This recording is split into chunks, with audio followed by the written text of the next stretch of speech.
ದಕ್ಷಿಣ ಜಿಲ್ಲೆ ಚನ್ನಪಟ್ಟಣ ನಗರದ ಹಾಗೂ ತಾಲೂಕಿನ ಪ್ರತಿಷ್ಠಿತ ಅಭ್ಯುದಯ ಪಟ್ಟಣ ಮಹಿಳಾ ಸಹಕಾರ ಬ್ಯಾಂಕ್ಗೆ 2ನೇ ಬಾರಿಯ ಅಧ್ಯಕ್ಷ ಚುನಾವಣೆ ನಡೆಯಿತು. 2ನೇ ಬಾರಿಯ ಅಧ್ಯಕ್ಷ ಚುನಾವಣೆ ಪ್ರಕ್ರಿಯೆಯಲ್ಲಿ ಅಧ್ಯಕ್ಷ ಸ್ಥಾನ ಬಯಸಿ ಯಾರೂ ನಾಮಪತ್ರ ಸಲ್ಲಿಸದ ಸಂದರ್ಭದಲ್ಲಿ ಅಧ್ಯಕ್ಷ ಸ್ಥಾನ ಬಯಸಿ ನಾಮಪತ್ರ ಸಲ್ಲಿಸಿದ್ದ ನಿರ್ದೇಶಕರಾದ ರೇಖಾ ಉಮಾಶಂಕರ್ ಅವರನ್ನು ಅವಿರೋಧವಾಗಿ ಆಯ್ಕೆಯಾಗಿದ್ದಾರೆಂದು ಚುನಾವಣಾಧಿಕಾರಿಗಳು ಬಹಿರಂಗಪಡಿಸಿದರು. ರೇಖಾ ಉಮಾಶಂಕರ್ ಅವರು ಪ್ರತಿಷ್ಠಿತ ಅಭ್ಯುದಯ ಪಟ್ಟಣ ಮಹಿಳಾ ಸಹಕಾರ ಬ್ಯಾಂಕ್ ನೂತನ ಅಧ್ಯಕ್ಷರಾಗುತ್ತಿದ್ದಂತೆ ಅಭಿಮಾನಿ ವರ್ಗ ಪಟಾಕಿ ಸಿಡಿಸಿ ಸಿಹಿ ಹಂಚಿ ಸಂಭ್ರಮಿಸಿದರು.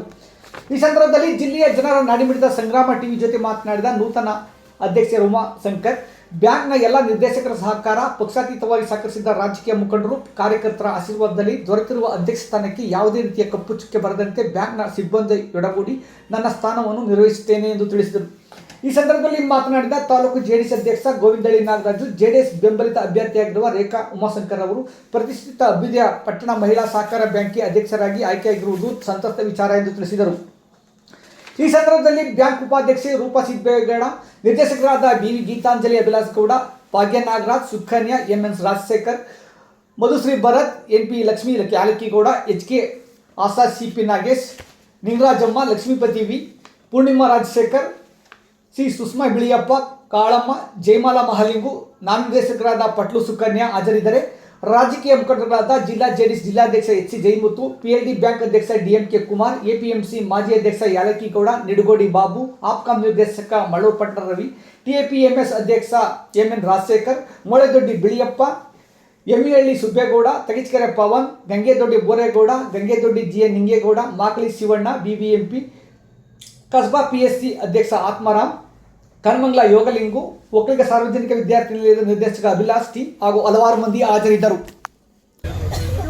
ನಮ್ಮ ಮಹಿಳಾ ಬ್ಯಾಂಕು ರಾಮನಗರ ಜಿಲ್ಲೆಗೆ ಒಂದು RBIನಿಂದ ನಮ್ಗೆ ಒಂದೇ ಒಂದು ಪರ್ಮಿಷನ್ ಕೊಡೋದು.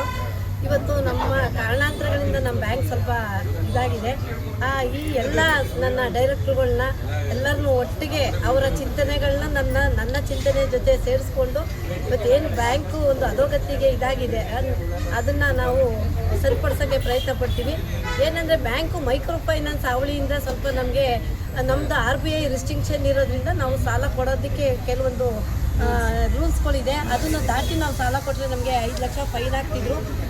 ಈ ಒಂದು ನಮ್ಮ ಒಂದು ತಂಡ RBIನೂ ಭೇಟಿ ಮಾಡಿ ನಾವು ನಮ್ಮ ಒಂದು ಪರಿಸ್ಥಿತಿನ, ಸ್ಥಳೀಯ ಪರಿಸ್ಥಿತಿನ ಹೇಳ್ಕೊಳ್ಳೋದ್ರ ಮುಖಾಂತರ ಇವತ್ತು ಬ್ಯಾಂಕನ್ನ ಅಭಿವೃದ್ಧಿ ಪಥದ ಕಡೆ ನನ್ನ ಸಹೋದರಿಯನ್ನು ಜೊತೆಗೂಡಿಸ್ಕೊಂಡು ಹೋಗ್ತೀನಿ.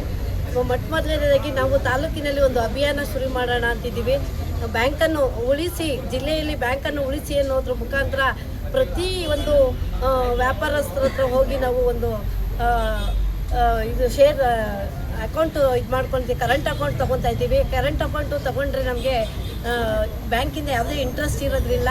ಅದು ಬ್ಯಾಂಕ್ನ ಒಂದು ಏಳಿಗೆಗೆ ಒಂದು ಅಭಿವೃದ್ಧಿ ಆಗುತ್ತೆ ಅನ್ನೋ ಒಂದು ಇದರಿಂದ, ಮತ್ತು ಪ್ರತಿ ಪಂಚಾಯಿತಿಗೂ ಹೋಗಿ ಒಂದು ನಮ್ಮ ಬ್ಯಾಂಕಿನಿಂದ ಏನು ಸೌಲಭ್ಯ ಸಿಗುತ್ತೆ ಅದನ್ನೆಲ್ಲ ನಾವು ಪಂಚಾಯಿತಿ ಮುಖಾಂತರ ಹೆಡ್ ಕ್ವಾರ್ಟ್ರಲ್ಲಿ ನಾವು ಒಂದು ಅಂಟಿಸೋದ್ರ ಮುಖಾಂತರ ಪ್ರತಿ ಗ್ರಾಮಗಳಿಗೆ ಹೋಗುವಾಗೆ, ಹಾಗೆ ಶ್ರೀಶಕ್ತಿ ಸಂಘಗಳಿಗೆ ಸಾಲ ಕೊಡುವಂಥ ಚಿಂತನೆ ಇದೆ.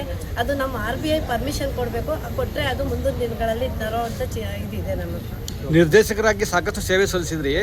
ಈ ಬಾರಿ ಇವತ್ತು ಅಧ್ಯಕ್ಷ ಸ್ಥಾನ ಅಲಂಕರಿಸಿದ್ರಿ. ಏನನ್ನಿಸ್ತದೆ ಅಧ್ಯಕ್ಷ ಸ್ಥಾನ ನಿಮಗೆ? ಅದೇ ನನ್ನ ಸೇವೆಯನ್ನು ನೋಡಿ ನನ್ನ ಹೆಣ್ಮಕ್ಳುಗಳು ಇವತ್ತು ನಾನು ಏನು ಬ್ಯಾಂಕಿಗೆ ಹೋರಾಟ ಮಾಡಿದೆ 20 ವರ್ಷದಿಂದ, ಆ ಹೋರಾಟನ ನೋಡಿ ಇವತ್ತು ನನ್ನ ಕೈ ಜೋಡಿಸಿದ್ದಾರೆ. ಅವ್ರಿಗೆ ನನ್ನ ಕೋಟಿ ನಮನಗಳು ಅಂತ ಹೇಳ್ತೀನಿ. ಇವತ್ತು ನಾನು ಅವಿರೋಧವಾಗಿ ಆಯ್ಕೆ ಆಗಬೇಕಾದ್ರೆ ಈ ನನ್ನ ಹೆಣ್ಮಕ್ಳೇ ಕಾರಣ. ಹಾಗಾಗಿ ನನ್ನ ಹೋರಾಟ ನೋಡಿದ್ದಾರೆ. ನಾವು ಸ್ಟೇಷನ್ನು, ಕೋರ್ಟು ಎಲ್ಲ ಹೋರಾಟ ಮಾಡಿದ್ದೀವಿ ಬ್ಯಾಂಕ್ಗೋಸ್ಕರ.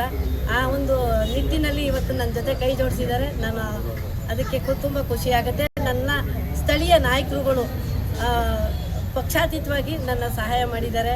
ಹಾಗಾಗಿ ನನಗೆ ತುಂಬ ಖುಷಿಯಾಗುತ್ತೆ.